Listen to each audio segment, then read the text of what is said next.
Bom, gente, eu gostaria de inicialmente esclarecer para vocês que, embora a maçonaria não se declare oficialmente uma sociedade secreta, os aprendizados e conhecimentos que são desenvolvidos dentro da maçonaria são secretos e progressivamente revelados aos iniciados. Mas o que isso quer dizer? Que mesmo os maçons, os iniciados na maçonaria, não detêm todo o conhecimento sobre a maçonaria. Ou seja, aos poucos eles vão se elevando de níveis e a partir desses níveis que eles vão recebendo essas informações. Com isso, nesse vídeo de hoje, nós vamos falar em linhas gerais do que é a maçonaria e como a maçonaria se relaciona com o cristianismo ao longo dos últimos séculos. Mas o que tem a ver a maçonaria com o cristianismo? Bom, a maçonaria não se declara como uma religião, mas há uma exigência de que todos os membros da maçonaria não necessariamente tenham uma religião, mas tenham fé em um Deus, em uma divindade.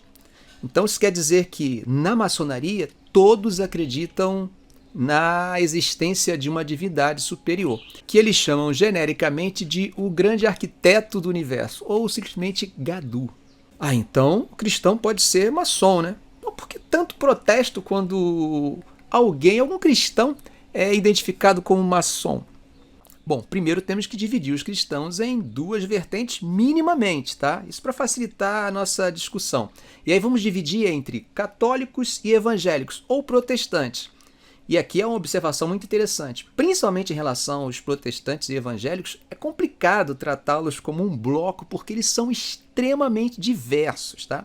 Mas vamos fazer isso, pelo menos inicialmente, para que a gente possa diferenciar os momentos em que essa associação, essa ligação entre a maçonaria e o cristianismo, ela acaba sendo discutida ao longo da história. Bom, começando pela Igreja Católica, desde o século XVIII já há uma posição da Igreja contra a participação de cristãos na maçonaria.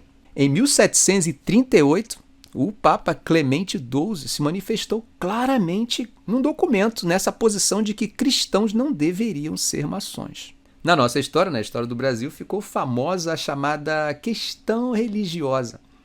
A questão religiosa foi o seguinte: lá pelos idos de 1870, durante o Império, o Brasil ele vivia o chamado sistema do padroado, quando as ordens do Papa no Brasil só poderiam ser obedecidas se autorizadas pelo Estado, pelo imperador, né? E aí houve uma encíclica papal proibindo de conceder comunhão a quem fosse maçom.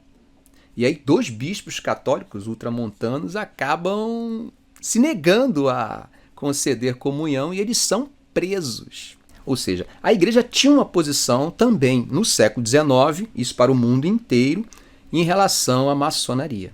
Lá na segunda metade do século XX, lá em 1983, o então cardeal Joseph Ratzinger, que seria o Papa Bento XVI alguns anos depois, se declarou também claramente contrário ao fato de um cristão ser maçom. Para ele, um cristão que se tornasse maçom estava em pecado e não poderia se aproximar da comunhão. Mas nesse momento já não existia mais a ideia de excomungar maçons. Já entre os evangélicos, a situação ainda é mais complexa ainda. Por quê? Por causa do que eu já falei lá atrás, da heterogeneidade do movimento protestante. E aqui, mais uma vez, eu vou ter que subdividir. Então vamos dividir o movimento protestante em 2. Vamos chamá-los de igrejas tradicionais e igrejas pentecostais.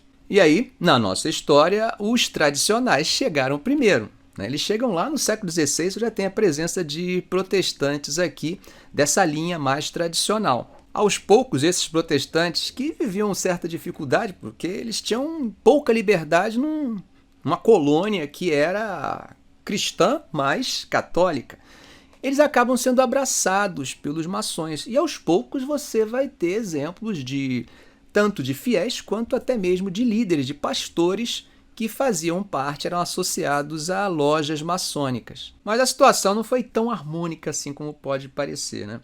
Começa a haver atritos entre grupos que aceitavam a maçonaria e grupos que eram contrários e que começaram a construir uma crítica cada vez mais crescente.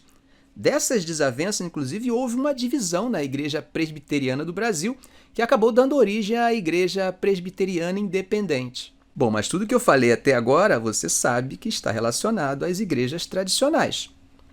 Mas e os pentecostais? Como eles reagem diante dessa questão?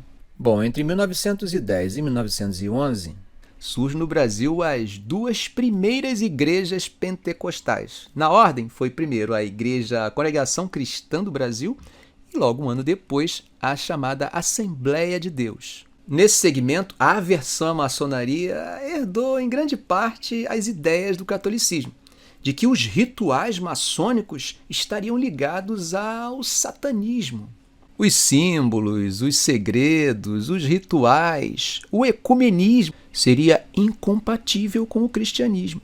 Beleza, mas então não existem cristãos maçons? Claro que existem.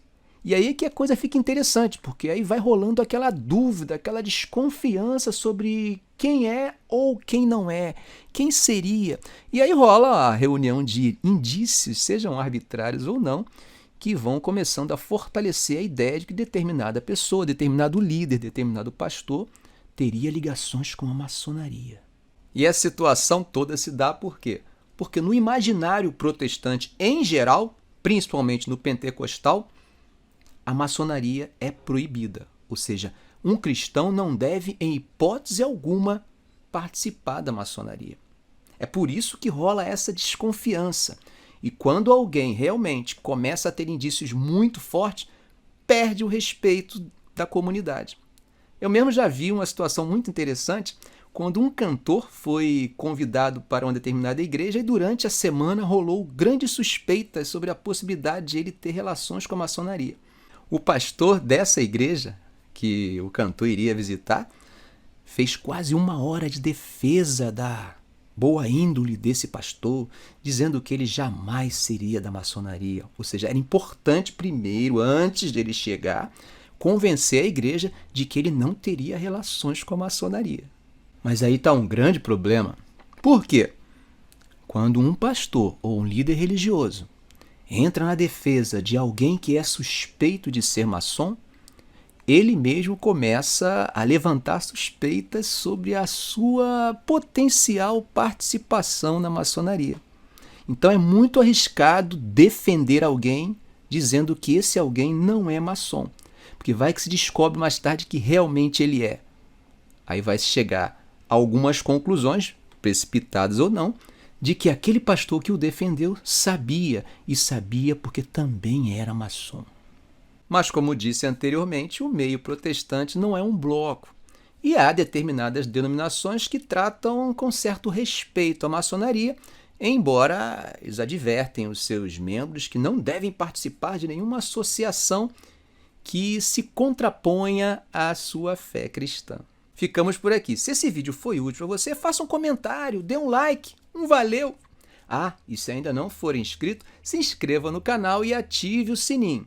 Se quiser conhecer meus cursos, eu deixei os links na descrição do vídeo, caso tenha interesse. Ok, gente? Um grande abraço!